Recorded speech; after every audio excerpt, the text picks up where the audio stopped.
back to my channel. My name is FAERIE, and today I will be sharing my story, or a few aspects of my story, through a series of somewhat chronological self-portraits. I have been using artwork in my creative practices, and specifically self-portraits, especially self-portraits, to dissolve energetic blockages, to reprogram my subconscious, to process and alchemize my pain. I've been doing it for years, so I kind of have many years of self-portraits as documentations of different periods of power, different periods of pain throughout my life, and I am excited to just share some of those parts of my story, and also just share some pretty cool art, or cool in my humble opinion. This is going to be like a real raw conversation, maybe a bit of a story time, a bit of a get to know me, and also an opportunity to share some of my artwork. I'm going to be sharing some of the darker aspects of my story because I've used my art practice to alchemize a lot of painful experiences. So content warning for those out there. I'll be talking about SA abuse, parental abuse, substance abuse, addiction, mental health, depression, anxiety, all of that fun stuff that I unfortunately have had to experience throughout my life. So yeah, this is just going to be a real raw conversation where I just share some of my story and some of my artwork, and I hope you enjoy. Thank you for holding space for me, and thank you for watching. Okay, now let's get into the video.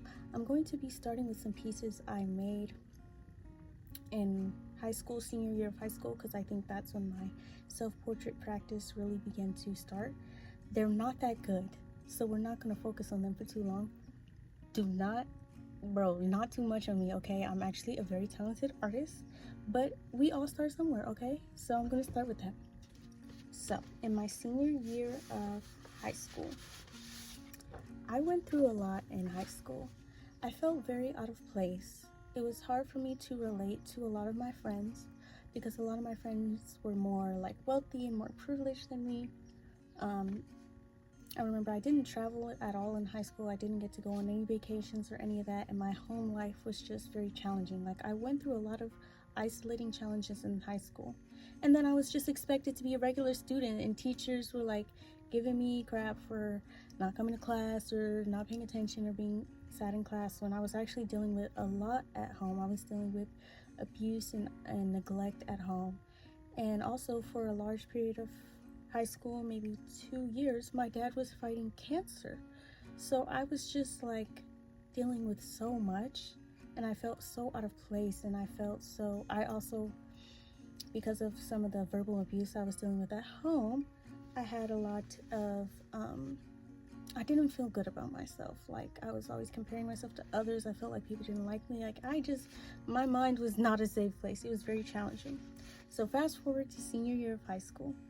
I'm in AP Studio Art, and we're working on these projects, and I decide to turn myself into tarot card oracle types. Like, this is pretty much the very beginning of my spiritual art story. I mean, my spiritual art practice and my interest. This is how I found out I wanted to design my own oracle deck. So in order to feel better about myself, I began making myself the main character in these cards. I don't even know which one to show you first. I have quite a few. They're not that good. I don't even remember which one I made first. I think this might have been the first one I made. Oh my god. I don't know why I made myself so pale. But yeah, I'll show you a few. Look, the idea was there. Maybe the execution wasn't great, but the concept was there. The High Priestess. There used to be a little mirror back here, which I thought was cool. Whatever. Okay. I also incorporated some song lyrics. I don't know why I gave myself double D's. Wishful thinking. This one. Now, don't worry. With the other ones, I'm going to give you a close-up look at all of them. But these are a little bit rough. So, I'm like, don't look too long. This was, I think, the Lovers. Supposed to be the Lovers. It's double-sided. I never finished her. Now these two were the ones I made towards the end, and I kind of started getting a little bit better.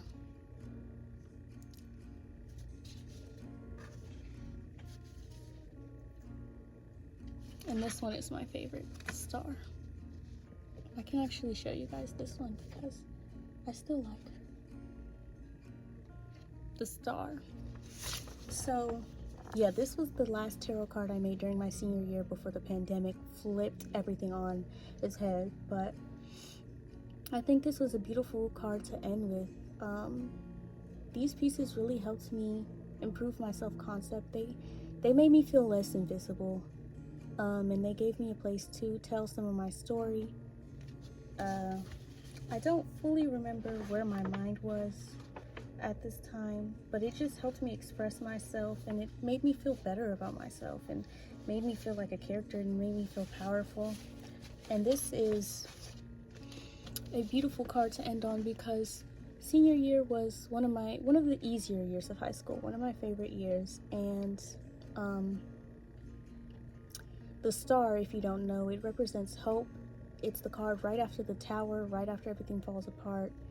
And I feel like the mindset that I was in senior year was, some things that were at the very beginning of clicking for me, like very beginning to feel better, to feel hopeful, to understand that there was a world outside of the pain that I knew. I guess it's hard to explain, but I was feeling more hopeful, a little more freed, even though I was still in the midst of chaos in senior year. So this was a very beautiful drawing. Me in high school, figuring out how to cope with things, feeling hopeful, despite still being in pieces. Okay. So yeah, these pieces were also my first time working with like watercolor and acrylic, so I think that's why they're a little rough. I was still learning. On to the next. Okay, so this painting was made during this was right after I graduated high school, so right fresh peak pandemic time. And this was when I was really finding out that I loved self-portraits, and I didn't have the language for it then, but it was definitely just helping me. I had a very damaged perception of myself because of like verbal abuse and things I was constantly being told what was like wrong with me, I guess. And also I dealt with like, some bullying and, pettiness in high school. So this was helping me improve how I felt about myself and feel more powerful and feel more seen, because that was something I struggled with a lot in high school. Like, I just felt invisible and I felt different and I felt like I didn't fit in, which is totally fine now. I've totally embraced it now and I'm a whole new person. But the self-portraits really helped me dissolve those blockages and process those blockages. I think this one is so cool. Okay, look at the detail in the shirt though. Like, do you see that? That's kind of crazy. I haven't made a hyper realistic acrylic painting in a long time. So yes, here's Miss Painting. Yeah, this was right after the pandemic. Senior year was a better year for me. It was when I just started the very beginning, the seed of my healing journey, the seed of my expansion of me feeling better about myself. Okay, I lied. I had one that was before, but it's not that good, so I'm hesitant to show it. This was probably like sophomore year. I was probably like 15 when I made this. It's real rough. I don't know why it says, what does it say? It says TV says you're a villain, I say you're a queen. I don't know why it says, the intention was there, the heart was there. And I guess this was just talking about lack of representation. Like, I guess I started the self-portraits a little bit early here, but it's cute. And this little crown, I used to draw crowns on top of everything because I felt like I was missing my crown. Like, all the experiences I was having was humbling me and making me feel small. And so I would draw these crowns and I would draw myself in these regal, like cool, like cards and positions to like feel better. I even got a crown tattooed because I used to draw it all the time. See, it's in this one too. Little crown, just so like I didn't forget who I was, even when my external wasn't reflecting the worth that I actually had. I would give it to myself in these pictures. Okay, back now, we're gonna move on to college era. So I did a lot of self-portraits in college. If you guys don't know, I have a degree in studio art, so I did artwork all throughout college. So give me a second, I'm going to gather a couple of portraits I did in college. Okay, got it. So most of my favorite self-portraits that I have made were done in like 2020, 2021, my first year of college. But that was also one of the most challenging periods of my life. I was by myself, spending most of my time alone in my room. All my classes were on Zoom. I didn't have motivation to go out and make friends. I was just dealing with a lot of depression, and coming out of an abusive household, being alone, I was like, for the first time, confronted with all of the negative coping mechanisms and negative thought patterns that I had developed from living in a traumatic environment. And I was alone with that, and it was challenging. And I would, I used to smoke. I don't know what you can say on YouTube, but the devil's lettuce, like every day, multiple times a day. I started flunking classes. I was just using escapism. Like, I just wasn't fully there, but I made some bomb art. Let me show you. So, unfortunately, in that same year of high school, I got involved with someone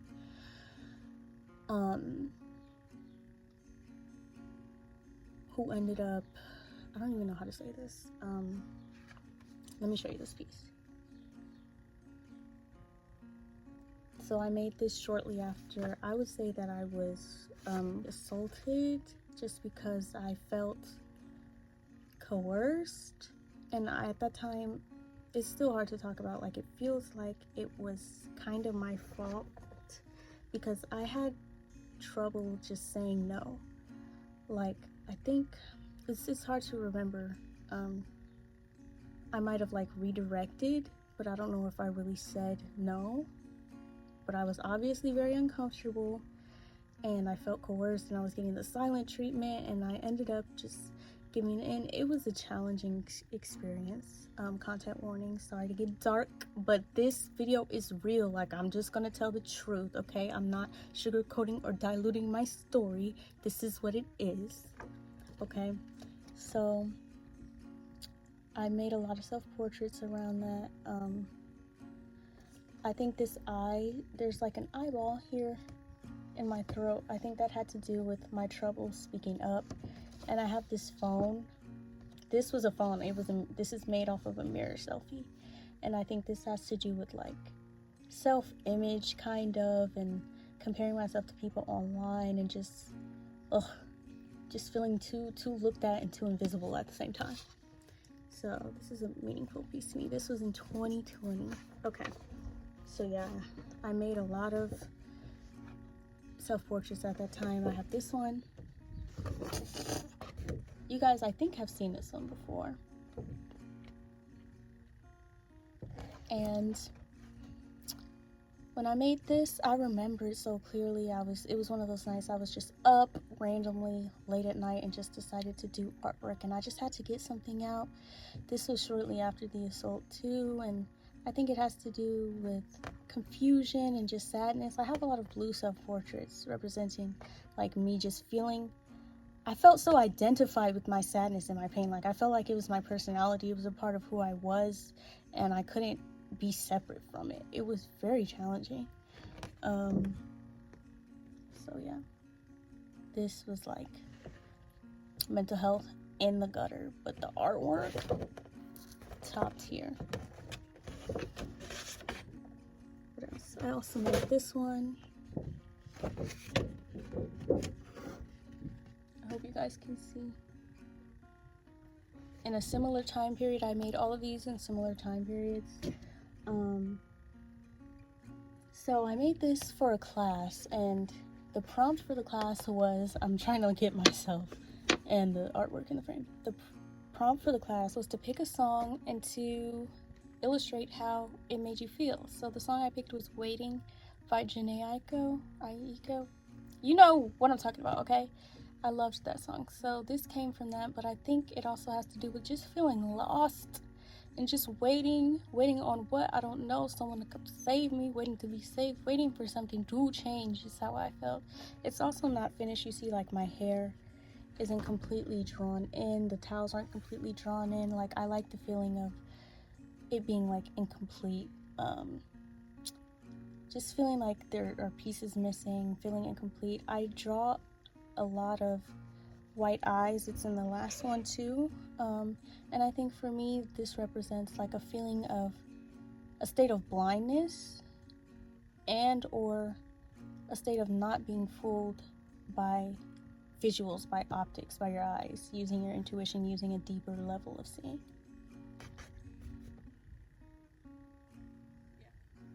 So yes, okay. Yeah, that's why graphite is one of my favorite mediums, because you can just really get into the details and the values, and I really like that. So that was freshman year of college, where I made all of those, and then this one I made sophomore year. So fast forward to the beginning of sophomore year, after I basically flunked out.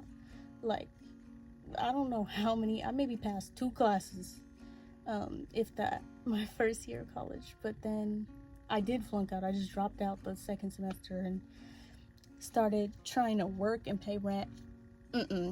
I dislike paying rent so bad, I went back to school, and I'm so glad I did. So this is called Coming Out of the Dark. I'm sure many of you have seen this. This is one of my more popular paintings. And coming out of the dark because it represents me coming out of a period of sadness. Like, that period of freshman year, just the confusion, the chaos was finally coming to an end. I was feeling more grounded. I was returning to school. But I also was coming out of, like, I was fresh out of a breakup when I painted this. And yeah, I was coming out of a lot of things. So it represents a transition period. Like, I think this might have been my last blue self-portrait. Like, it represents the end of this period of sadness and the start of a death and a rebirth, kind of. That's why I'm like, these are meant to be leaves, meant to be like me coming out of the ground, kind of. And this like eye thing is meant to represent like me growing into like my intuition and myself. And that's why it's just a sprout, because this was just the very beginning. This is my favorite painting. I don't even know how I painted this. Like, this is kind of crazy. Yeah. Okay, let's move on. So that was sophomore year. I think either later into the year, maybe sophomore or junior year, maybe junior year, I made this one. And this is called The Birth of FAERIE. Now this one, little story time behind it. So I was at my ex-girlfriend's house in a different state. It was like summer maybe. And this might have been the summer of after sophomore year of college, so going into junior year. Yeah.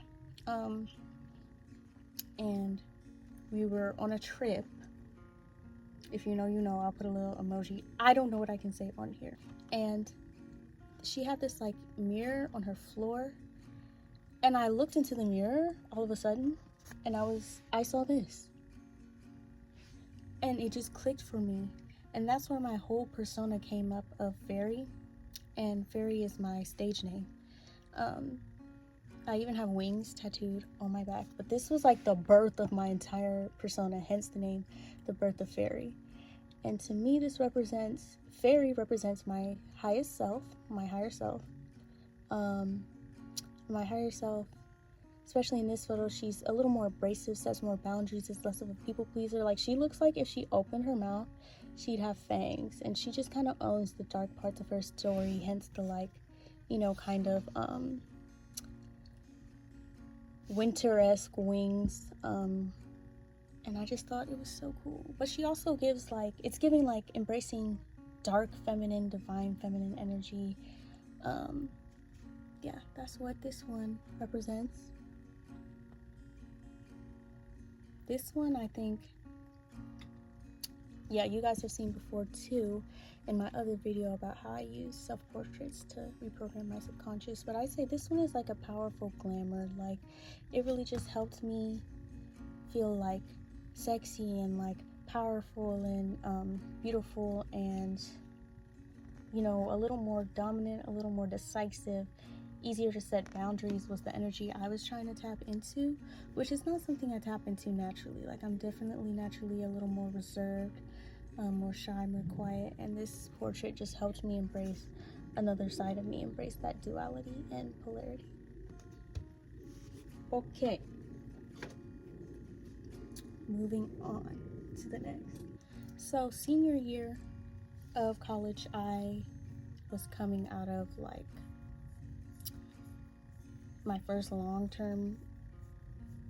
breakup out of a long-term relationship, and it was just, I was going through a lot of challenging things. Like, that was a very hard year for me. You know, I've had a lot of hardness in my life. It makes no sense why I'm so happy, but it also does. But like, yeah, anyways, there's this one. This was when I was doing senior year. I was doing a lot of internal work. This is where a lot of like the inner work happened. A lot of the clicks happened. Like, I really sat with all my negativity, the residual from my traumatic upbringing and household, and I really got to the root of it and really just like dug in there and yanked it out. But it was very painful. Like, that year was so rough that I had to, senior year of college, I had to enroll in an IOP, like a virtual intensive outpatient program. So I was doing 18 credits of classes and 10 hours of therapy on top of that, and working part-time on top of that. It was kind of crazy. This represents, like, I think that was like my second like spiritual awakening. Like, this was when I really awakened to my patterns, things that were holding me back, like to how unsafe it really was in my mind, to how my mind and my thought process and my habits were really holding me back. Like, I really held the mirror to myself during this time period, and it was hard. Like, I was facing a lot of my negative thoughts. This isn't really a self-portrait, but it also is. Like, it just embodies some of the feelings that I was feeling in this time. Here, I'll show you a bonus picture too.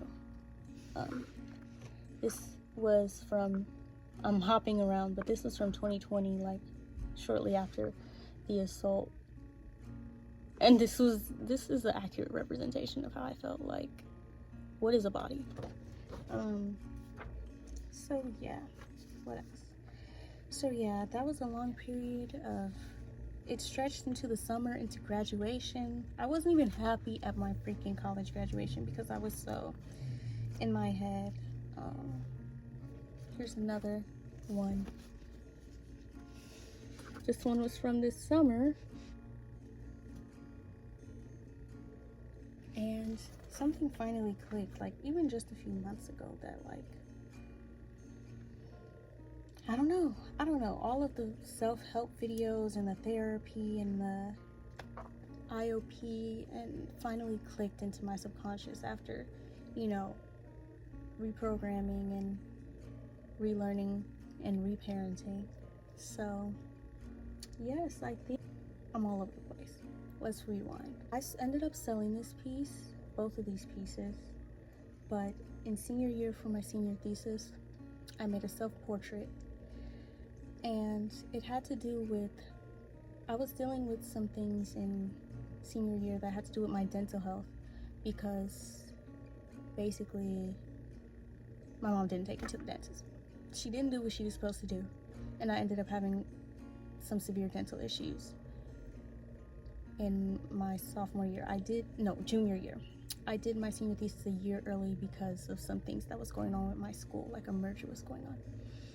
So I had this art show and I made this piece talking about this dental experience, and I didn't really tell anyone. The only person who knew was my partner. I felt like I had to lie to everyone, and I told them I just got my wisdom teeth removed, when really it was just like adult teeth. Like, it was bad. It was really challenging mentally, very isolating. So I made that piece about it, and I made it the centerpiece of my show, and that was my way of telling my story.